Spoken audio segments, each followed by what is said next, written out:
evening, and welcome again to Lawfully Chaotic Season 2. Welcome to Loserville 2.0, my friends. If you're watching us, it's going to be a real slow Thursday.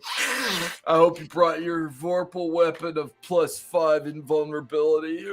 Jason is already into his cups, I see. Mhm. Welcome to Season 2, Episode 15 of Lawfully Chaotic. Thank you for joining us tonight. 3 miles, you win again for being first in chat. Tonight, we are going to be talking about Battletech by Catalyst Game Labs. And we're going to touch on Catalyst Game Labs because I think the formula that they use in their approach to development, I think, is kind of indicative of the new way that games are coming into existence, which is, Yes. I think, is worth good topic.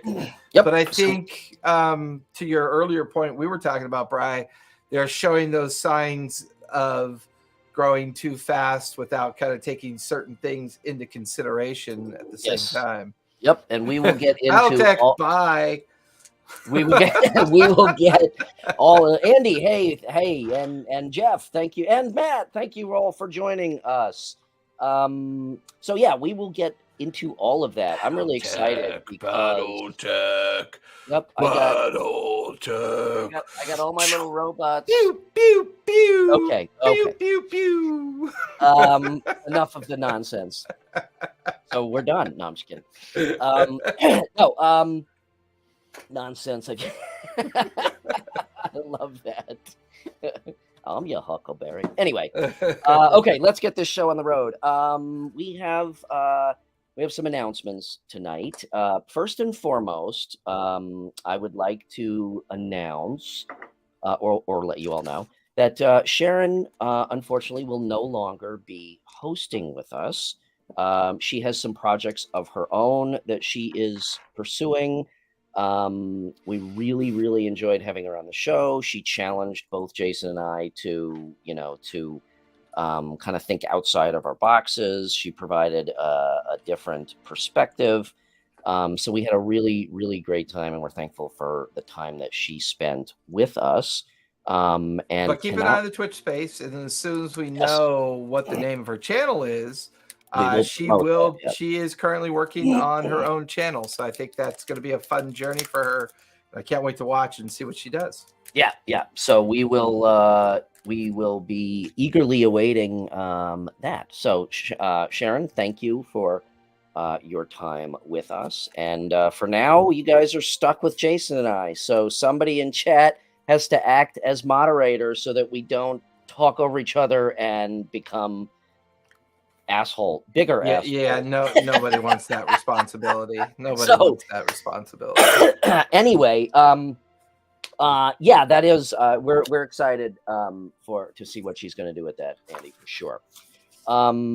Pursuant to that, after tonight, for the next 2 Thursdays, we are going to be taking a break, partly because Jason is going to be traveling, and partly because we're going to be doing a little bit of reformatting, just presentation-wise, and coming up with a number of shows to have in the can, so to speak. So we will be back. Giggity, in the can. Is that the first week of June?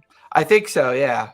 Yeah, we'll get the exact date, but for the next 2 Thursdays, we'll be off, and then after that, we will be back, and we are also pushing the time slot back 30 minutes. So it will now or then be from 8:30 Central to 9:30 and 6:30 Pacific to 7:30. Okay, that's the announcements that I have. June 1st. Thank you, Colin. Thank you. Jason, you got any announcements before we jump in? Yeah, we got a couple of interesting projects coming up. I'm in the process of working on what I call a project called Storytime, and it's something I've been working on for about a week, and I've got another week or two to work on it, and then come June, it's going to be presented during the first 5 minutes of the show, where it's an introduction to some interesting thoughts, and I'm trying to create a conversation around the continuing evolution of AI and what exactly it means for both the creative space, the storytelling space, and the gaming space. Rant cam. There will be a lot of schedule activity throughout the remainder of the year where we periodically kind of revisit the AI conversation to see what's going on with it. And there's other new acronyms coming out that I think are really interesting. I'll be getting my 10-volume set of towns and villages to Brian, hopefully within the next 3 or 4 weeks, so you can put those up for sale on the RPG&Co publication site. Awesome. I'm also working on some modules. I've had a lot of fun building magical items without stats. I'm doing a lot. You and your hatred for all things rules related. Well, I'm mostly doing it because you should just release a book of Jason's 100 top magic items. Page 1, a sword. Page 2, a dagger. This sword glows brightly with the hatred for foes of a certain kind of expectation. I'm mostly trying to work on content that avoids the crisis of licensing. Yeah. Because that's understandable. The orc licensing and some of the other licensing that's come out, and as soon as we know something in August about page 3, small through large stick. Yeah, exactly. By August, we should know more about Daggerheart, which I think is going to be a game changer. They just recently dropped the trailer for Darrington Press for the new horror game that they're putting out as well. Candela Obscura. Yeah, Candela Obscura, which I think is going to end up being Taliesin Jaffe's little bit of work and contribution to the Darrington Press. So I'm really looking forward to that because I do enjoy Cthulhu. But I think over the last year or two with both I think it was HBO or one of the other channels that did the Cthulhu-esque Lovecraft thing. And I think with the challenges of the Lovecraft name and background from their history perspective. And I think the lore is the great old one lore is kind of burnt itself out a little bit. It's still relevant, but I think people are looking for a new horror genre. It was. I watched it, and it was actually pretty good. Although the name escapes me, I'm having a brain fart. Yeah, it was H.P. Lovecraft something, and it was written well. It was acted well. It did very well. But I'm looking forward to a new kind of idea of gaming horror. And we haven't really been given a new gaming horror. Since there's been a lot of revamps of Mage the Ascension, where people have created their own rule set, or Vampire the Masquerade, has been has been kind of based on Lovecraft Country. That's what it was. That's what it was. Yeah. But I'm looking forward to that. So I do plan on running as soon as I know more about Daggerheart. I plan on running a Daggerheart game. I just the one thing I haven't talked to Callista yet, but I'm thinking of driving out to Indianapolis and going to IndieCon. Dude, if you do that, then stop in Chicago and I'll join you. Yeah, I'm thinking, I put a bunch of money aside for myself. Mm-hmm. I'm thinking in August, we may take 2 weeks. We may shut down for a couple weeks. We're going to drive out to Minnesota and visit her stepfather or her father's anyways, that's a whole conversation by itself.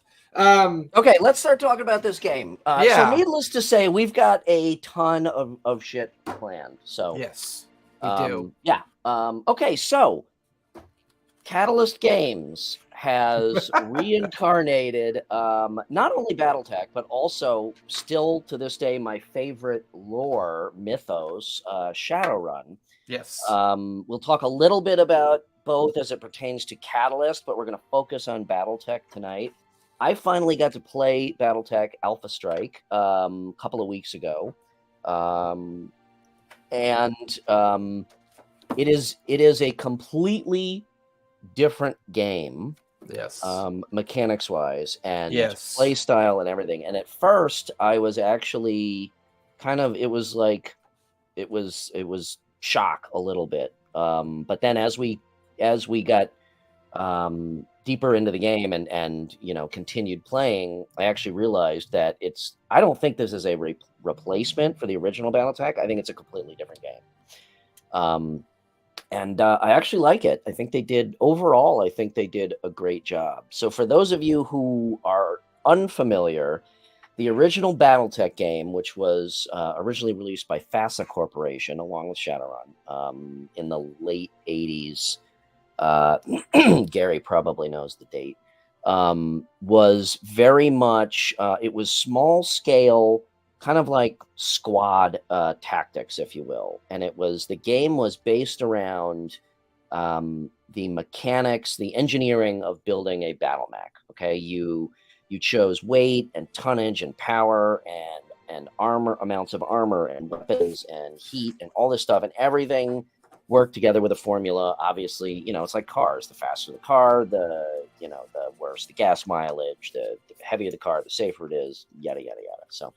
So fully like 70-80% of the game was, building mechs, kind of like in D&D, where building a character is part of the game itself.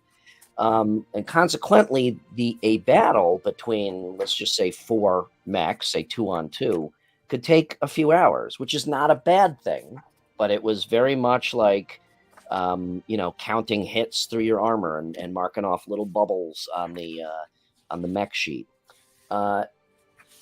Catalyst has taken the game and completely, yeah, and then Gary's right. And then after that, they came out with Mech Warrior, which added some more mechanics and added a role-playing aspect to the game. We spent a lot of time playing Battletech. It's probably the thing that we played second most after D&D of all the years that we played games. And Catalyst has taken the game and completely streamlined it so that it is a much quicker game. It is a much simpler rule set, and you're lucky to survive basically 2 hits before you're blown away. So consequently, this is more of like a multiple, they call groups of mechs a lance. This is more like multiple lances. So this is like anywhere from 6 to 10 versus 6 to 10-ish. So it moves a lot faster, anywhere from 1 to 3 hits and a mech is gone. So it's more, I don't want to say it's more strategic, but it it heads more towards strategy on the tactics to strategy scale, if you will. So I mean, that's the basic gist of the game.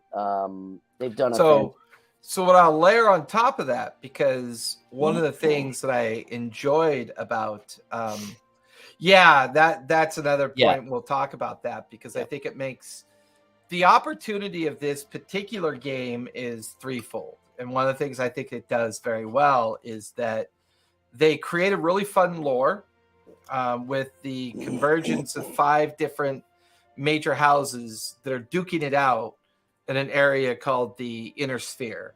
And all this is based on Terra that's aged up to the year 3025. So there is a lot of fun lore. There's House Steiner, there's House Merrick, House Liao, House Davion, House Kirita, and then there's Comstar. There's a religious lore to it. There's a mercenary lore to it. There's a very deep, rich lore behind it that transcends the old system to the new system. So if you liked the lore, it's still there. It's all still there. If anything, it's more immersive, I think. Mm-hmm. A other thing I liked about FASA is Mobile Max. The other thing I like about what FASA did is they introduced Shadowrun. They also introduced Star Trek and a handful of other games. Now, one of the things that I've really enjoyed watching Catalyst Game Labs do is they've kind of taken on that gauntlet of producing lots of either new games that are either board games or small RPG games or TTRPG games, as well as they've avoided the pitfall of developing it in OSR fashion, right? I don't think you need an old school reboot or old school, whatever they're calling it these days, remake of the original. I think they've proven very well that you can take the core of it, the intent of it, the rules, pull it apart, see what works for the modern player, and then develop something pretty nicely. The nice thing about Battletech 2, it was developed as a Kickstarter release. And because it was developed as a Kickstarter release, we got little dribs and drabs of it, so we didn't feel overwhelmed. I like that too. Yeah, and that was kind of part of the. It didn't factor into the gameplay because you were playing a battle for a night, so if your mechs got blown away, no one really gave a shit. But lore-wise, you're right. It was more about the single mech, and I feel like this is more. It kind of moves away from that a little bit, and it's more about a little bit larger. It's not mass battles, but it's a little bit larger. So I'm going to talk about one of the things they got right: the Battletech starter box, done very well. Okay, I'll let you finish, and then I'm gonna give my first rant. Okay, I'm going to tell you why this was done correctly. The modern game space has begun to realize you may never get anyone beyond this point, but if it sits on a shelf, it has a higher life expectancy, and there's a greater opportunity to come back to it. Kind of like D&D Essentials, starter kits, beginner kits. The best part about this starter kit that I loved is that it's only $26. And I think that's a very smart way to introduce something to folks that don't know if they're even going to like it. And this does a good job with that. Totally agree. You get a fun kind of like compendium book. You get the instant guide to the lore, right? So you get the map of the lore. You get a lot of kind of quick summary of how the lore behaves in conjunction with Battletech. What I thought was super slick. This was super slick. Rather than game sheets, character sheets, right? So you have this really cool stuff. And this is why I think this is where the creativity comes from, thinking out of the box, is that this is a glossy. Yes. So it's already designed for you to mark it and then wipe it off. Yep. Something that simple really tells me that they're listening to their gaming audience. That's huge. And I know so I've got Alpha Strike here, okay, which is a different, and I'm going to touch on this in a second, but this is a different version of the game. I would argue with you on that one in a minute, but this has got cards. But my point is, to your point, same thing. Right. These are glossy, so you mark them. Yeah. Now so here, let me finish. Let me know when you're done. Yeah. So here, what I think they did very well is they also introduced the idea of a coupon code where you could go dabble in some of the other minis that would be available out there. Nice. They give you a cool little traditional hex map to get started with. Nice. They give you a really cool couple of the minis, right? They give you the Griffin and the Vindicator, which is really fun. And then, of course, they give you punch outs, which are done by Tops. Tops does the work for their punch out cards. And then all of this is nicely organized in the beginner box quick start rules. Quick start rules. This whole kit is designed to help you find out if you're going to like it or not. That way, if you decide you don't like it, you don't have to feel like a failure because you only spent $26. So even if you don't like it, you put it on your shelf. A year later, you have some friends over and go, "Oh, I remember we used to play that game back in the early 80s. What's it like?" You're like, I didn't really. Well, come on, pull it off the shelf. Let's give it a go. It's just like something you could quickly pull off, and it has a longer life cycle. Totally. they did that very well. They did it through Kickstarter. They listened to their community. Imagine that, a game design company listening to their community. Where have we heard that before? Right. And they did a really good job with the artwork. It doesn't look clunky. It looks very traditional. It matches the lore. Everything is slick and well packaged and well organized for $26. That's really good. Yep. But introduce us to Alpha Strike. Okay, so because Alpha then we could talk Strike, about the differences. Right. So Alpha Strike is a different version of the game. It is even more streamlined than the beginner game. Okay, so whereas hold up that mech card again. So I have two. Yeah. I've got the gloss. And Okay. a lore card that kind of goes. This is your entire mech card in Alpha Strike. That's including armor, weapons, and everything. Everything. What's on the back? A different variation of the mech. Oh wow, fascinating. So that is it, which is why now I played Alpha Strike. I have not played the beginner rules yet. So Alpha Strike does not. You can use a hex map, but Alpha Strike is designed for actual like Warhammer style inches. Gotcha. Okay. Yeah, Gary, and I'm going to touch on this in a second, Gary. Yeah. So you can play on a table. You can use your D&D terrain. You can use. There's a whole shitload of terrain in the box. The cardboard punch-outs. The production quality of this box and there is 12 plastic mechs, which are really high quality. The production quality of this game is fantastic. It really is. I love it. It's got the glossy cards. It does have some extra rules. You can call in battlefield support like artillery and stuff. It has mech warrior cards, so you can add an element of your pilot skill, but it is very streamlined. So hence why I say if you survive 2 hits to your mech, you are exceptionally lucky. Now, the problem that I have with Catalyst is, so there is the beginner version of this game, the starter box, and Alpha Strike. Okay? It is extremely confusing, even for me as a veteran game player of 40 years. It took me a good number of minutes on their website to pour through all of the stuff to figure out what the difference was. And it's really confusing. And I'm still a little bit confused because I have to get all the rest of the stuff and actually sit down and read it. But there's, like I said, there's beginner rules, there's the starter box, there's Alpha Strike, and then there is like the full box. And then there's books also. And I saw this with Shadowrun too on their website. If you go on Catalyst's website, and I'm not knocking them because I think what you said is apt. I mean, from what I know of Catalyst, they're a pretty new company, and they're probably just going through a lot of growing pains. But I have never seen such a disorganization in the way the material is presented in terms of what do I need to start.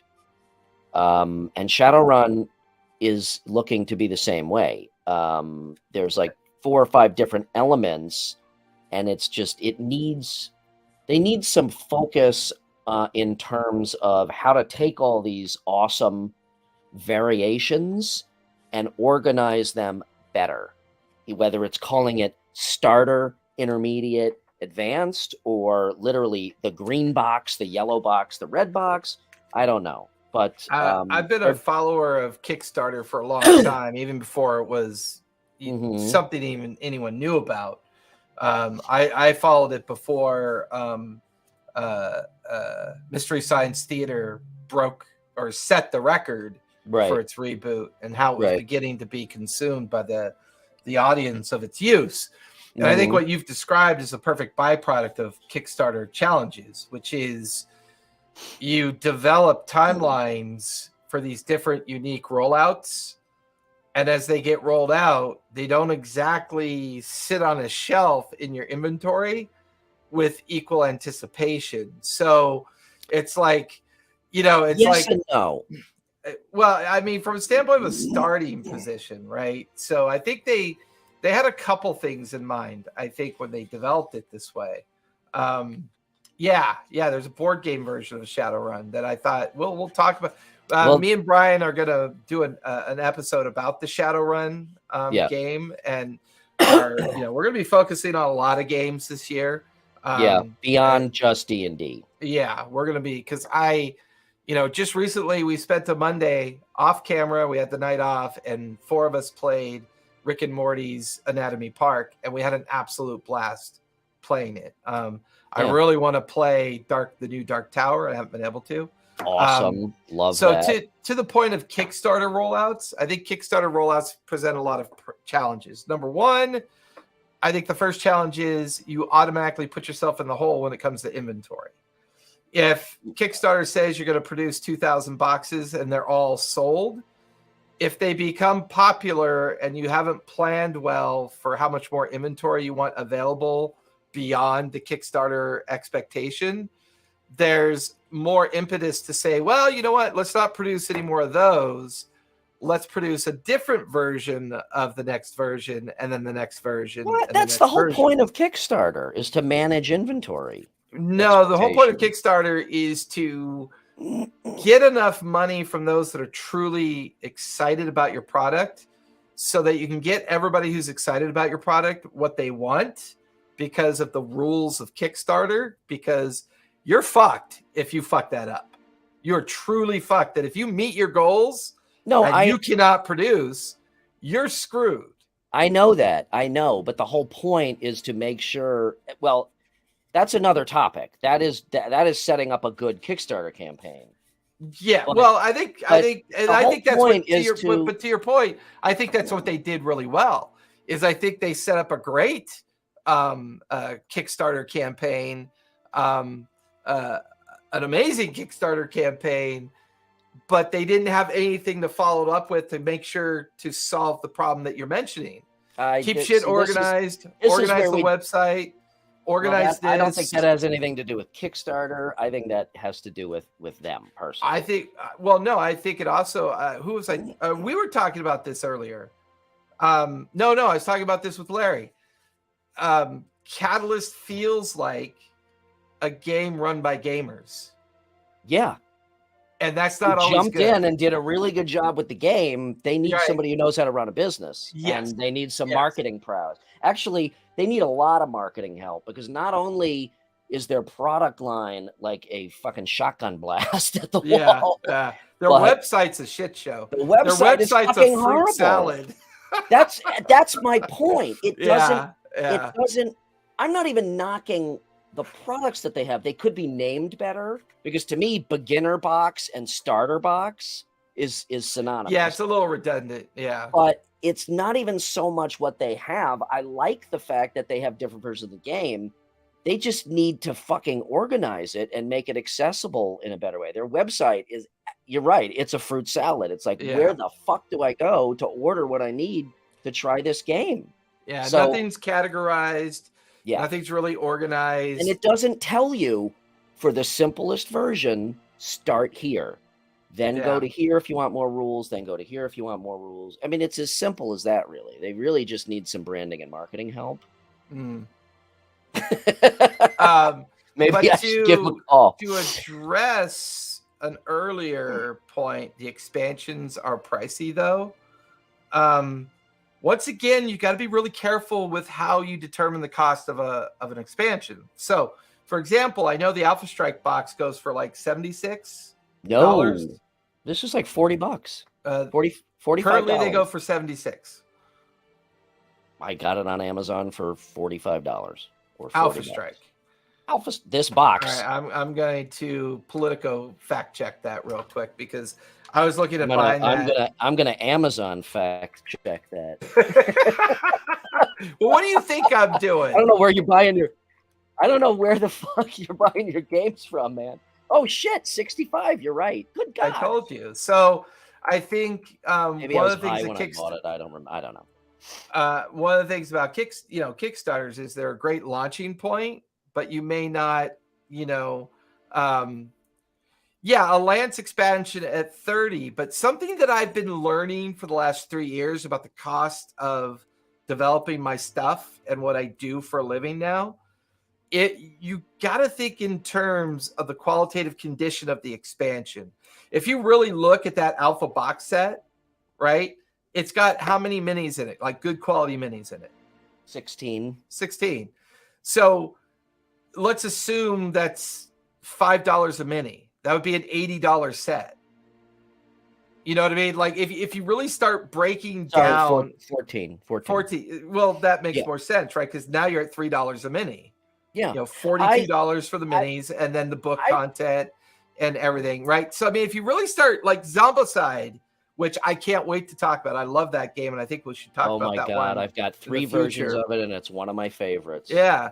And I think what Zombicide has proven, and a lot of these other $70, $100 games have proven, that if you're qualitative in what you put in these boxes, the price actually kind of makes sense. Yeah. When you look, because now if I get Alpha Strike, I have almost 4 lances. But if I have the beginner box and Alpha Strike, I have 4 lances. Yes. Right. If I spend $150 on Alpha, beginner, starter, and 1 expansion, I essentially probably have everything I'm going to need for a very long time.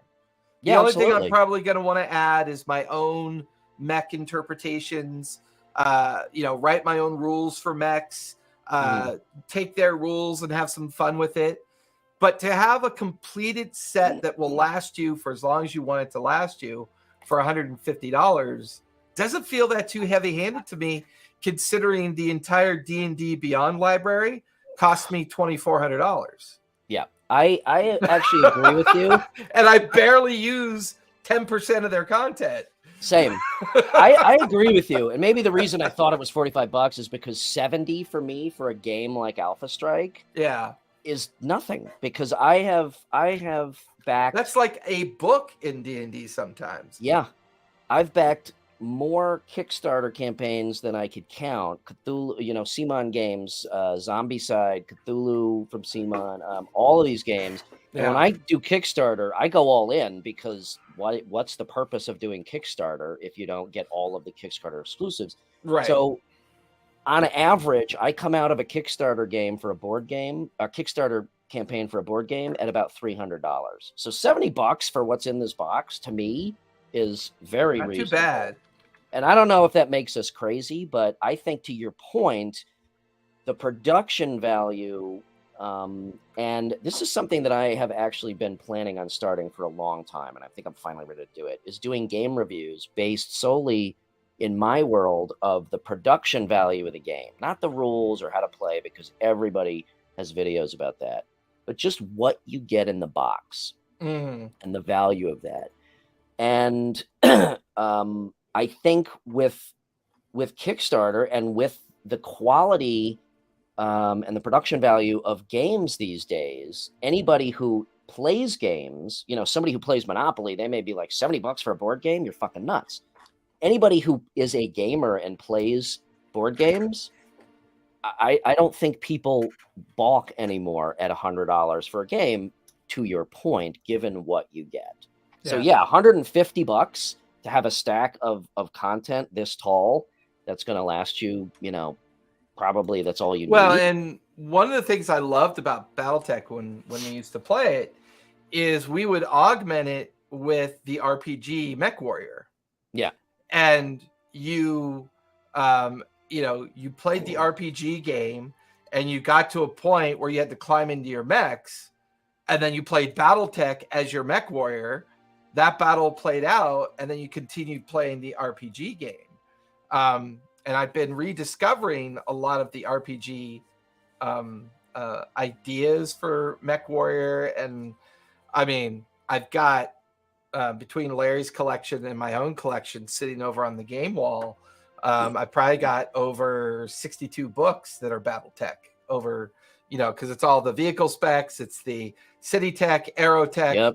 Got them all. It's and then they came out with clans. They did all the different clan stuff as their expansion. But I love the idea that you could immerse yourself in the RPG Mech Warrior world of the game, because the lore really is fun. It's a good lore. Mhm. The way they turned tech into a religion, and the only other game that I was mean, toying with that was Warhammer, right? yeah, Warhammer 40K, yes. tech priests, right? It was a Yep. fascinating, journey, that the idea that tech was religion, and it was like, ooh, that was really going to freak people I out. mean, Battletech really, I think it hit its heyday. Do you remember it was probably mid to late 90s when they actually had these Battletech centers that you would go in these Yeah. immersive pods, and it was like the first, networked gaming, and you were in mechs, and it really Yes, I remember it's that. Yeah. it kind of started to become a little mainstream beyond just the game community, and Well, then it just translated really well to the arcade gaming space, yeah, yeah. and it translated really well to the digital transformation that was going on at the same time as well. Um, No, so true. Alan, it's iPhone, AI, then mechs, and then Yeah. AI mechs. Yeah. Don't get Um, them kaijus confused. yeah, but I think to Gary's point again, for me, I don't know that I'm the best source because I could stomach $30 for an expansion for 4 mechs and some cards and a little bit more Right. printed material, but I do see what they're doing. And it's a good business model. It's the razor blade business model, right? Yes. And I don't, like I said, I still have to pick up the starter box. But as far as Alpha Strike is concerned, it is very much, from what I can glean so far, it is very much based on set scenarios. Okay, each Hmm. mech also has a point value up in the corner, and it's like, okay, play scenario 1, and it's these specific mechs, this setup with these additional rules. Scenario 2, this lance versus this lance. And I don't know, I'm guessing that the starter box is a little bit more freeform. Alpha Strike, and I think, again, I'm not knocking it because I think that's part of the reason the game is so streamlined, so you don't have to Yeah. quote unquote waste time prepping. Right. But I could see them, I could see this where, oh, I've played all the scenarios. I want new scenarios. So I got to go out and buy more figures to have the scenarios and the printed cards for the scenarios and stuff like that. And before you know it, you've got 300 plastic mechs when in reality, you only need 20 or 30. You know what I'm saying? If. Yeah. So hopefully they don't go too watsy Yeah. on how they Or even release. to GW, right? Because that's always Oh been fuck, that's always been the challenge of the GW yeah. personification of get you hooked on the minis, and then suddenly come out with an edition where it's all back to being small squads again. It's like, Well, not only that, but you know, for Warhammer 40K beyond, we'll have to do. Yeah, now you want to rant? We're gonna do a Warhammer, a Citadel, and a Games Workshop and a Warhammer 40K episode because it's shamefully expensive, and not only that, they have tailored the game so that what you use on the battlefield is represented by the mini that you have. So it's like, oh, this guy's got a scanner in his hand, so now I got to go buy another fucking miniature because my unit doesn't have the scanner in his hand. I mean, back to your point about the differences in the beginner, starter, and alpha box. One of the things I like about what they do with the beginner box is the cards. I'll turn on my tabletop cam, but the cards that they give you, they have the name of the pilot, and then they have a gunnery skill and a pilot skill in the card, so that you can, like, I could actually see myself enjoying the beginner box for a long time. Yeah, so that is one shared element is the Mech Warrior cards, even in Alpha stuff. Yeah, and I think I could play a lot of fun, tabletop Battletech games with just the beginner box, because it feels like it's geared towards, if I do the math, it's basically 2 lances, 4-on-4. Yeah. And I love that idea. I love the idea that they built me something that when me and Larry play in June, we're going to play a lot of beginner box activity so that the rules make sense, and getting ourselves re-immersed in the lore. And really, it's only costing me $26 to have a lot of fun with it. And if I love it, then I jump into, the starter box, because the starter box isn't all that expensive. It gives you more stuff. See, again, to me, starter box comes before beginner box, but beginner box is same as starter. Back to, right. Nomenclature is always going to be a challenge with these games, like with these sets and how you organize them. I would say they should have called the beginner box the starter box. And then after starter was the beginner box, because B is for beta, right? You call it the beta, and then alpha was the beta strike. Well, then by that nomenclature, the alpha strike should have come first. Yeah, or whatever. I mean, they do have some challenges with the introduction of their game. I'm not gonna lie about that. Have you played the beginner yet? Not yet. No. Okay. So I'm curious, and I'm like I said, I'm going to pick it up, and I'm sure that next time we play Battletech, we'll probably play that version. Maybe, I don't know. But one of the things I noticed in Alpha Strike is with these scenarios, and I have to delve into the game more to find out how easy it is, or even if it's possible. I have to imagine it is to create your own scenarios. I would imagine it is, since all the mechs have like value numbers. But the scenarios we played, so part of the lore, if I could go on a tangent for a second, part of the lore is the inner sphere. And then there are what was introduced much later in the original game were clans. And those were like groups of mech pilots and tribes and whatnot that took their shit and they left the inner sphere and like went to the outer reaches of the galaxy with like old archaic tech that was actually way better than the kind of post-apocalyptic stuff that everybody is left with after having cobbled their mechs back together after battle after battle after battle. So the clans come back in and have like this old lost tech that was way better.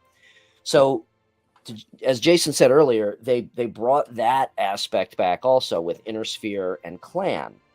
And the scenarios so far in Alpha Strike are all Inner Sphere versus Clan. So the Inner Sphere naturally has more mechs than the Clan does. Okay? The clans, let me make that distinction.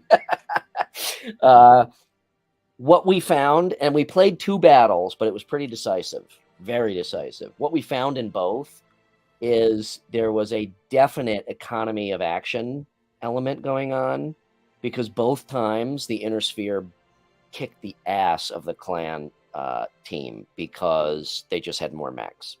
And I really the old World War II, if you want to throw more shit, if you want to kill a Tiger tank, you swarm it with 12 Shermans. Exactly. Yeah. And that's exactly what both battles were decisively won by the side that had more mechs. Yeah, Star League was the golden age. That was the name of it, Star League, yeah.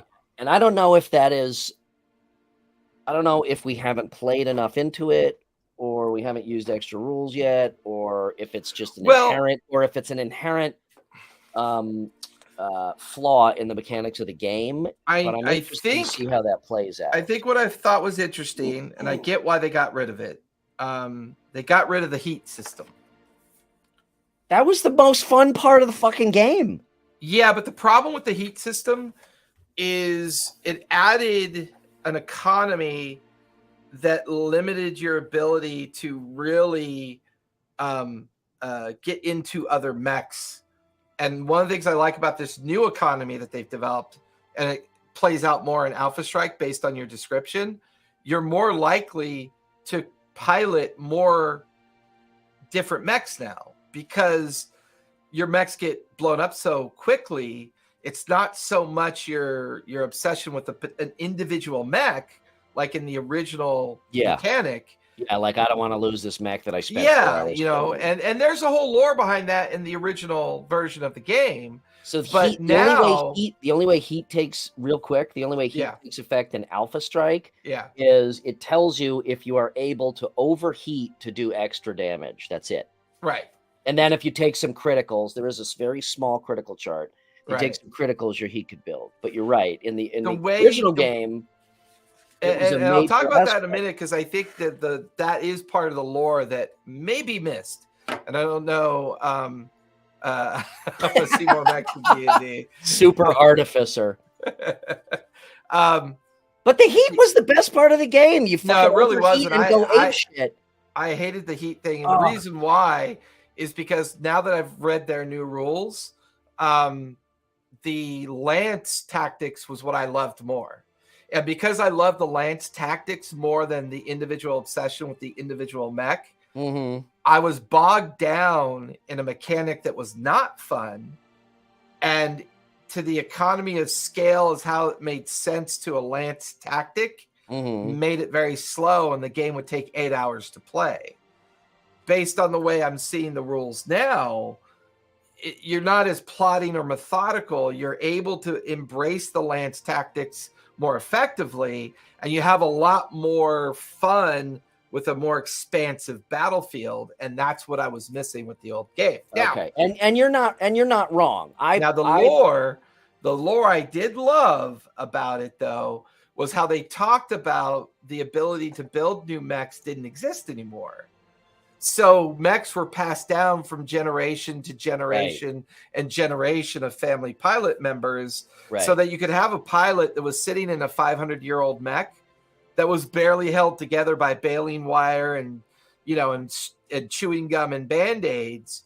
And so the philosophy of heat played a bit of importance, but where it got trounced, and I think FASA was attempting to reboot the idea of the heat economy, was when they introduced the clan mechs. Yes. Because the clan mechs were modern tech. It was, exactly like that kind of lore base, which I absolutely loved.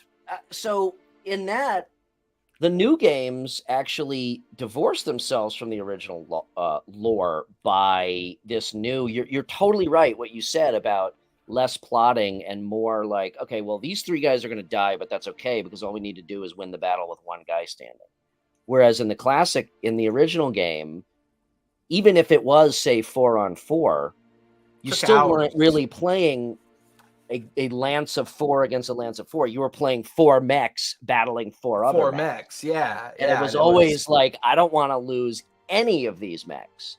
This is none of that. This has none of that. At least Alpha Strike. It's like, it is literally like, the beginner box, and Alpha Strike both follow that premise that they're not dealing with the heat as a core reality of it. RTS versus RPG. It's so true.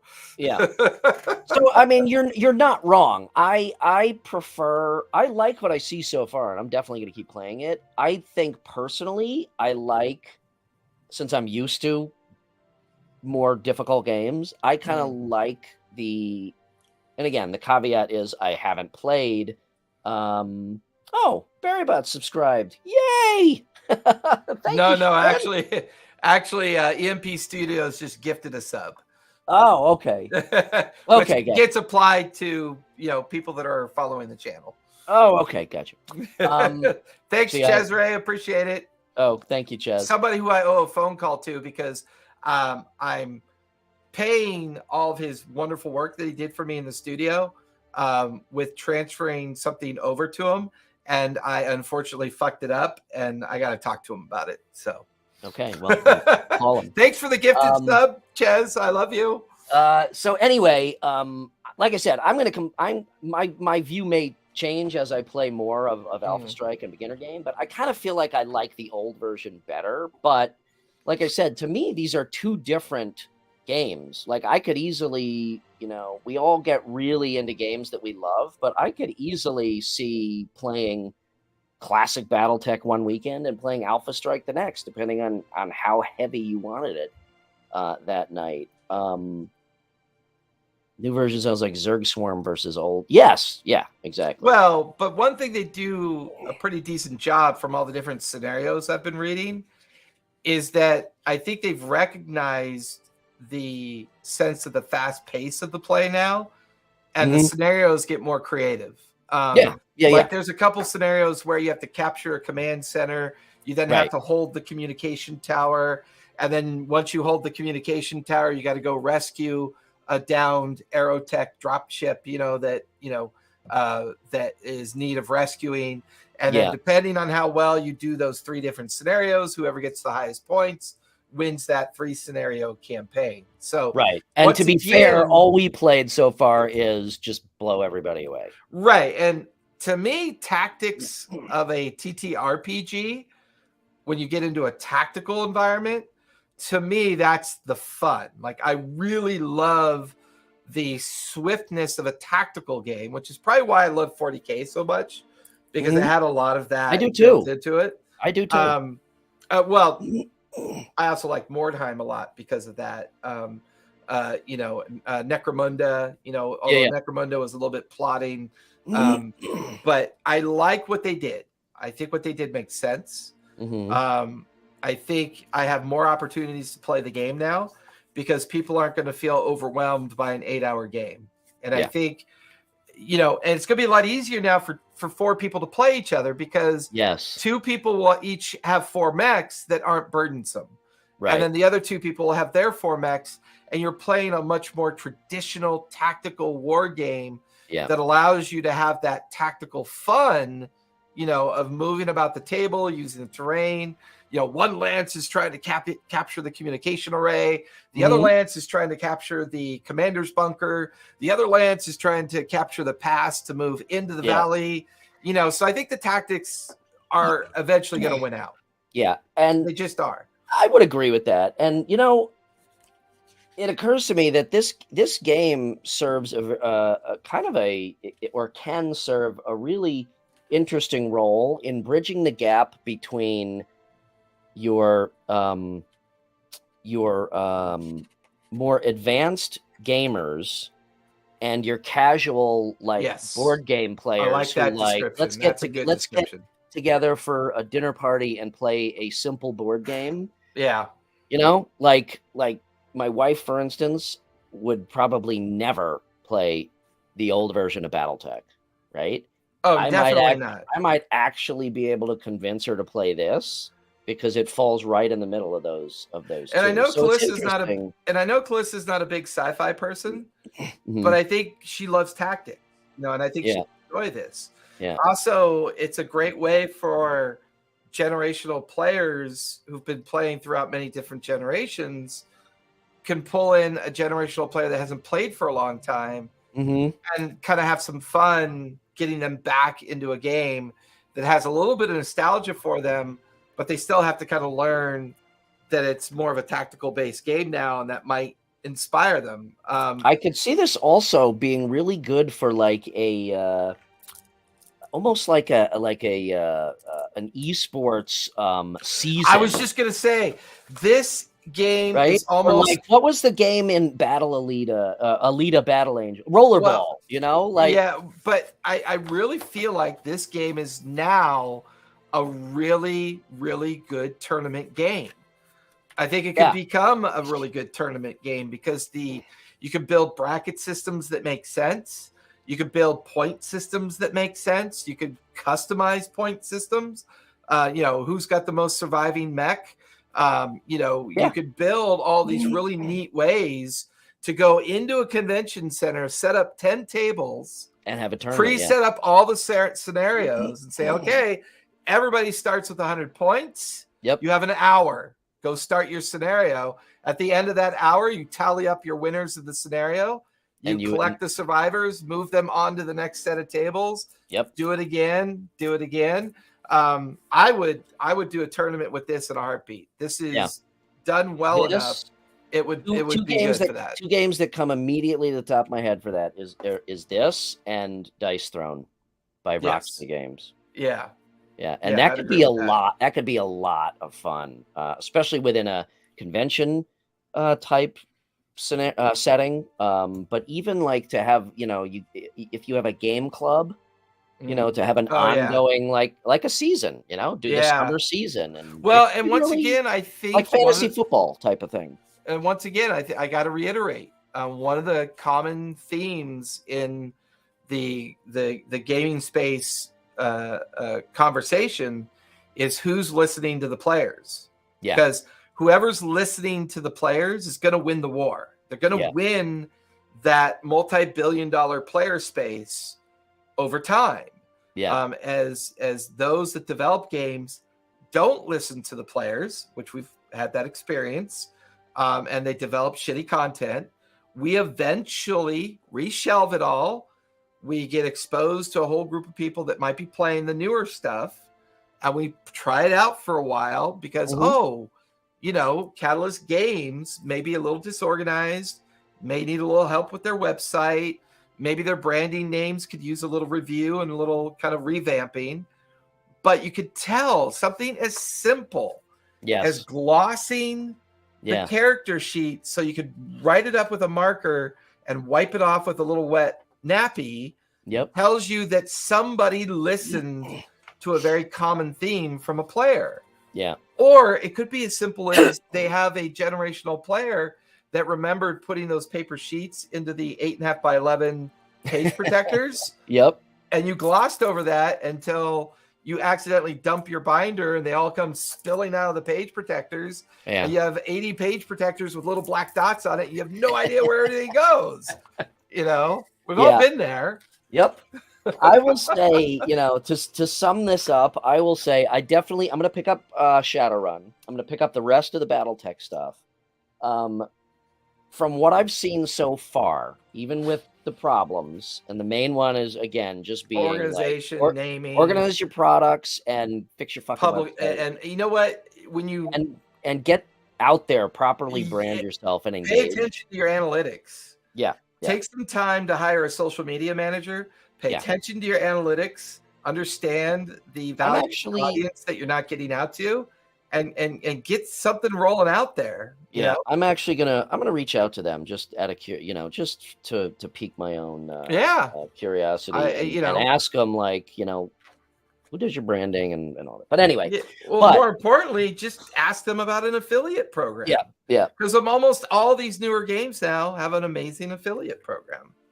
But having said all of that, so far, I really, really like what I see. I love the fact that they took two classic games, one of which was really fucking popular, one not quite so popular, but still my favorite.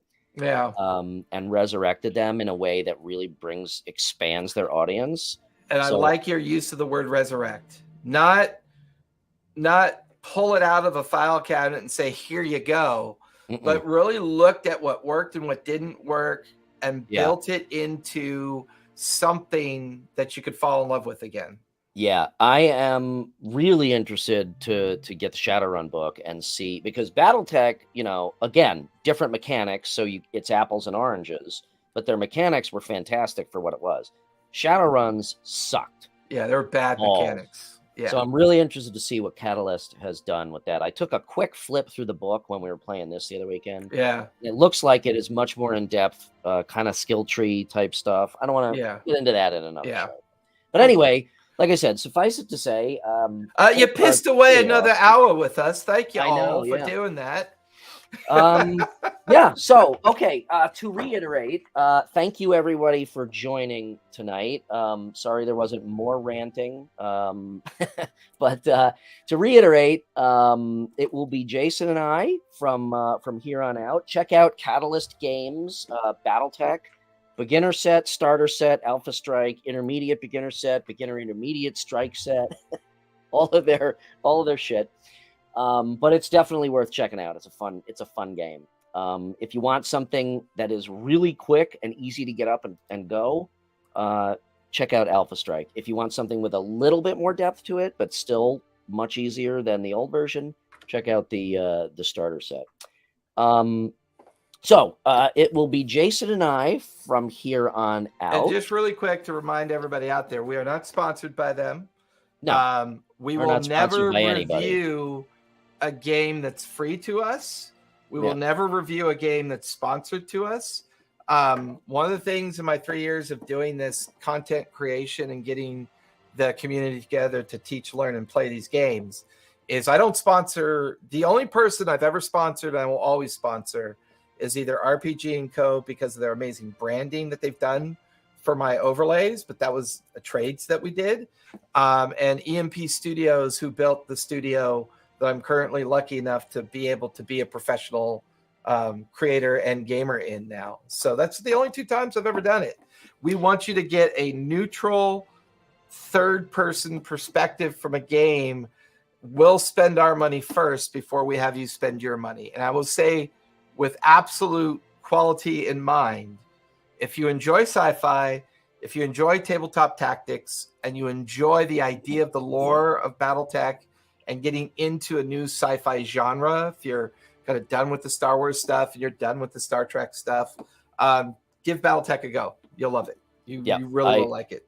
I agree, and well said. But pay the $26. Don't buy the big stuff till you know you love it. Yeah, fine. I agree with all that, except that I will sell out in a second and a half. So anybody wants to send me free shit? No. No, I honestly, if the day comes that people want to send me games to review, that's fine. But I will, if I have to, I'll have them sign a piece of paper that says I'm going to give an accurate, honest review. I'm not going to be swayed by the fact that the game was free. I will never sacrifice integrity. As it stands right now, nobody's knocking down my door to give me free shit. So exactly. Sharon is moving. If you missed the beginning announcement, Sharon Berrybot is moving on to pursue her own channel, which is really exciting. We'd love to have her on the show. For the time being, it will be Jason and I. We may see if we can pick up another co-host in the future if we feel that it is warranted. Next 2 weeks, we will be taking off. We're going to be doing, Jason's traveling. We are going to be doing some little bit of reformatting just in terms of presentation. And we will be back. What is that? Didn't need too many mod. Yeah, we were somewhat behaved. 3 Miles, since you are always in chat and always here first, that role may fall on you eventually. So, thanks, Jess. So anyway, off the next 2 weeks, we will be back. It's Callista's birthday next week. It is. Happy birthday! Yeah, it's Callista's birthday next week on the 18th. So we're gonna. Awesome. It's a day, if I recall, that It's a. Thank you, Andrew. You too. I'll catch up with you this week. Yeah. I owe you a phone call. So we will be back June 1st. And raring to go. Otherwise, you can find me as always at RPG&Co on Instagram. You can find me everywhere else from there, or just go to Linktree at RPGandCo.com. Jason, where can we find you? Easiest place to find me is head over to Twitch TTRPG Academy. Give us a subscribe and a follow over there. To keep tabs of everything. Also, you can find my socials at my Twitch address. It's a lot easier to find all the links in one place. We have a very vibrant Discord community, so come on over. If you haven't joined our Discord community, all that is in the TTRPG Academy about us as well under the socials. We hit 400. Then we drop a few. Then we hit 400. Then we drop a few. What we're really looking for is to have people start more online games and help teach them. I'm running 8 online games and 2 in the studio. Ian's running his Friday game. We used to have almost at any given time 3 or 4 online games going at the same time. But, life ebbs and flows. But if you ever want to be taught and learn about the online toolbox that I use to make this all work, just reach out to me on the Discord and we can talk about it. Cool. Should we do rollies? Nah. All Roll right. us out of here, Brian. Okay. So once again, thank you everybody for joining tonight. Thank you for watching on VOD after the fact. We will see you in 3 weeks. And don't forget, TPK, tell a story. Play a game. And be kind. And be kind. Good night, everybody. Thank you all.